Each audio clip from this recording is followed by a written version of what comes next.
Di ko inakalang darating din sa akin nung ako'y nanalangin kay Bathala, naubusan ng bakit. Bakit umalis nang walang sabi? Bakit di siya lumaban kahit konti? Bakit di maitamang tadhana? At nakita kita sa tagpuan ni Bathala, may kinang sa mata na di maintindihan.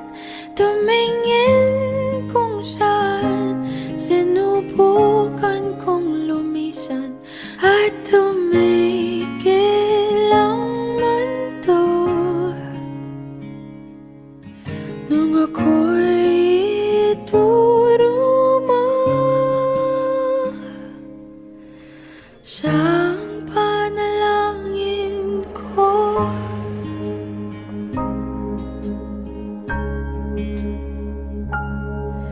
At hindi mapaliwanag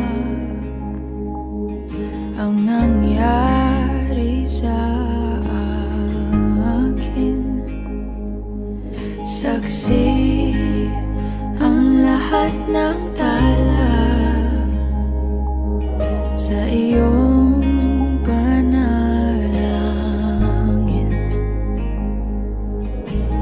Paano nasagot lahat ng bakit? Di makapaniwala sa nangyari. Paano mo naitamang tadhana nung nakita kita sa tagpuan ni Bathala? May kinang sa mata na di maintindihan. Tumingin kung saan, sinubukan kong lumisan at tumigil ang mundo nung ako'y ituro